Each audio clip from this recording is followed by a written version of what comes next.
I've become a strong believer that self sabotage, fear, shame are three major anchors that can keep you stagnant for the rest of your life if you don't realize that these are the actors at play and work against them. So, first thing I'm going to say is, as a third generation firstborn daughter, it is safe to say that I'm excellent at many things. Um, Human resource management, if I'm going to put it professionally, stakeholder engagement, managing people, conflict resolution, communication. I'm a great cook. I'm able to cook and love cooking and baking. I am very handy. I'm able to get things done with very little um, direction or no direction at all. These are things that I've had to, they are skills that I've had to harness and become excellent as a firstborn daughter. Growing up, right from when I was 10, I would say, or 11, I've always had to be responsible for something or someone else. Um, in this case, I can refer to it as conflict resolution, stakeholder engagement and management, communication, and human capital management. And I've done all of this confidently and effortlessly. It actually has become so easy to do that I do not even think about it when I do these things, and I'm just good at the things that I do. I get compliments from people that I just come across on the first day. I've gotten job opportunities just because someone saw me speaking somewhere or attending to an issue and are intrigued by how I do it and then ask me to work with them. And through all of this, now I'm referring back to all of this because they are very fundamental and key to illustrating how shame, self sabotage, and fear can actually hold you back. Now, normally you'd expect that someone who has had so much experience, over 3 decades of experience doing all of these things, would be someone who is well rooted and is ready to take on the world. Well, I used to think so. But then, after I lost my job last year, I plunged into an alternate reality where I felt like I was not good enough, where I felt like I was unemployed because I did not have what it took.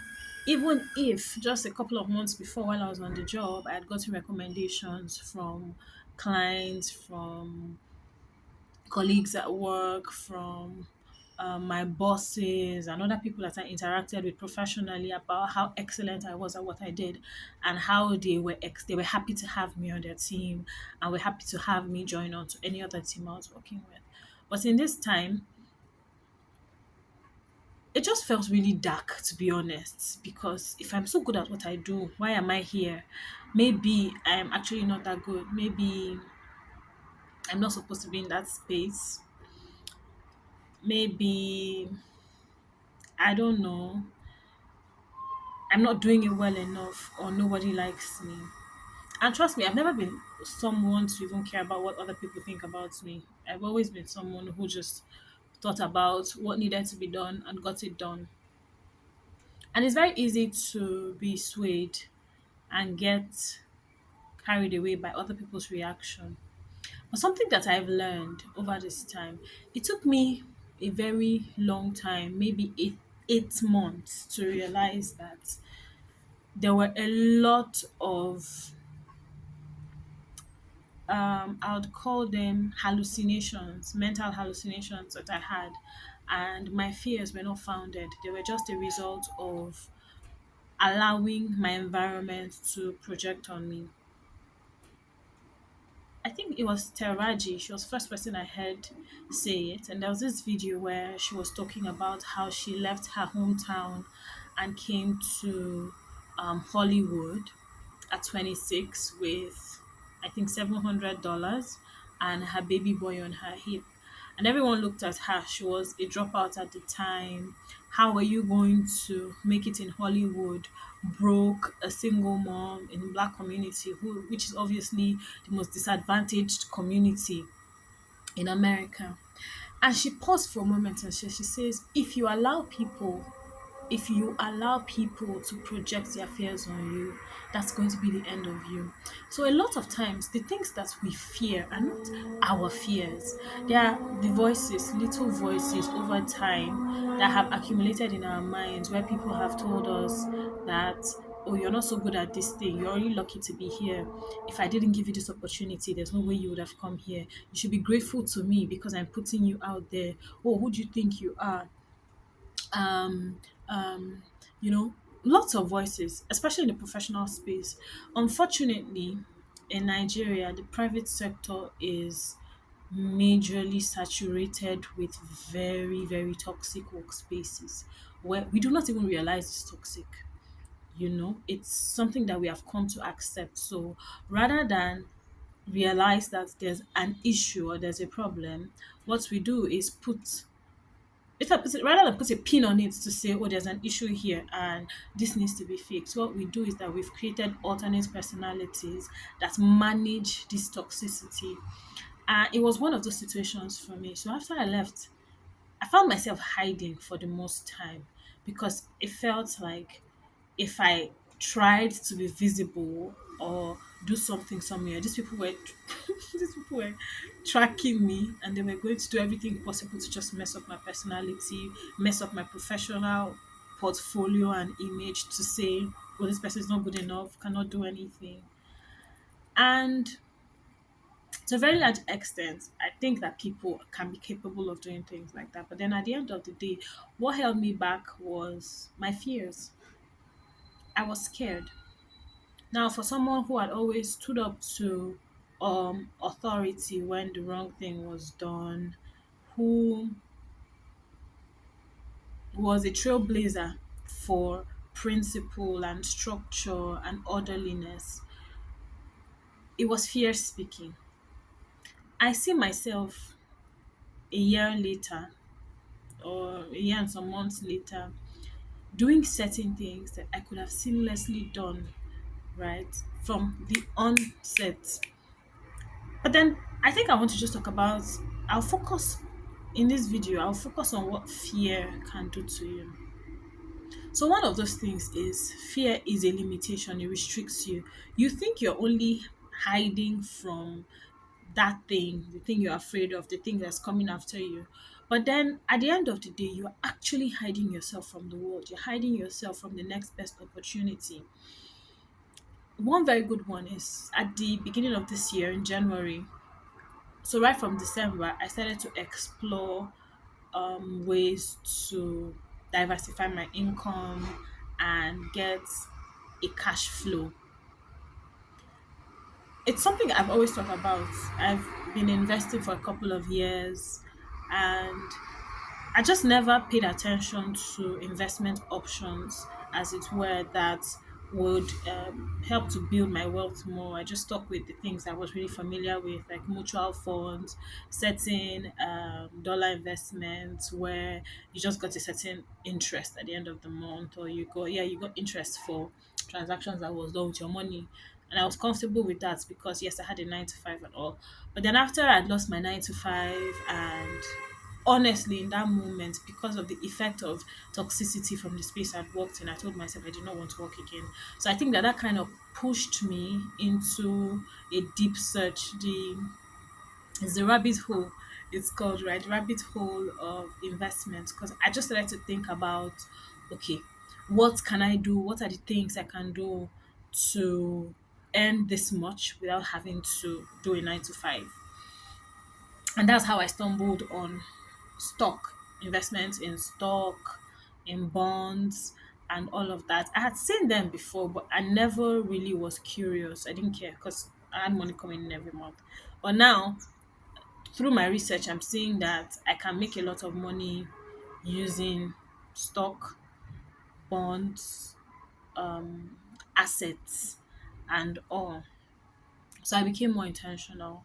And in January of this year, intentionally downloaded a brokerage app. I downloaded a couple actually. I had a colleague who had been talking to me about stock before then, but I never paid attention, asked for his guidance, and then I started to download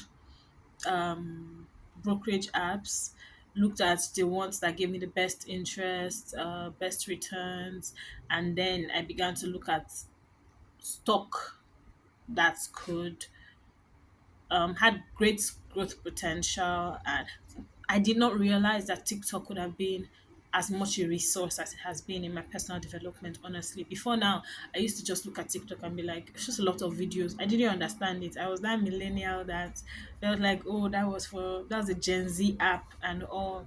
And I'm really grateful that I got on here. And as I got on TikTok, I started to stumble on um, investments profiles and videos.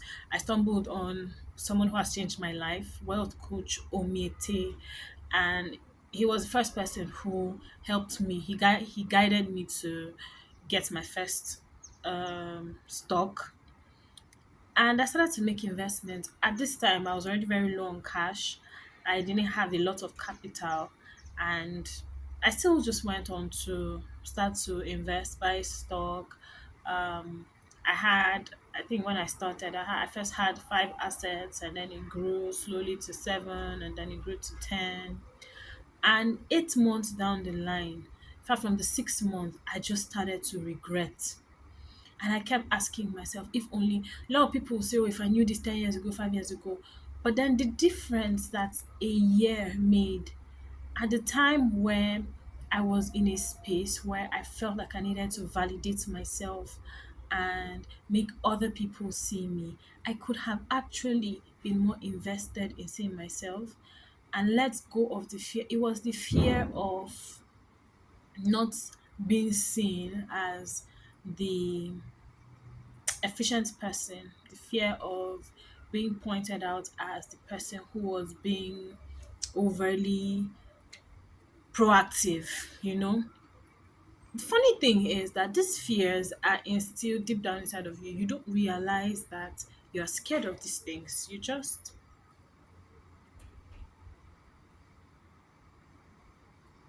realize that you're quiet.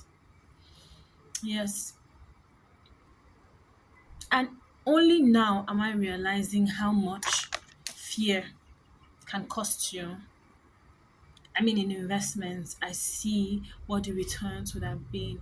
And truthfully, at the time, say May 2024, if I had begun certain investments with the resources that were available to me, I would have been happier than I am right now. But I mean, it's what it is. I think it's going to be quite extensive to continue on this video to talk about how fear, self sabotage, and shame can keep you down. But I think I'll just stop here for fear today. Those things you're scared of really don't exist anywhere else but in your head.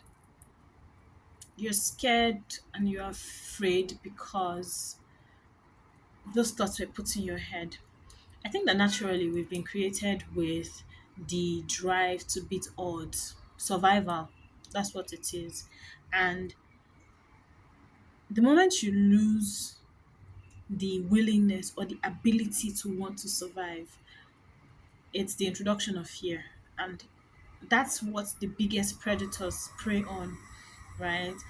The lions and other cats, when they're hunting, isolate the weakest and the most scared ones. In fact, what they do sometimes, the isolated one is not the weakest. It is just the one that gets confused and leaves the herd. So what they do is they try to create confusion to make sure that it leaves the herd. And then once it's left the herd, it's an easier target. And I'm not going to pinpoint it because we all have different scenarios and different realities about what works and what doesn't work for us. But I'll just say that it's really important to make sure that the decisions you're making today are decisions you're making to survive. not out of fear. Now, when I say to survive, I'm not saying it should be desperado mode, but there should be decisions that are not pushed by fear, basically. Thank you for listening.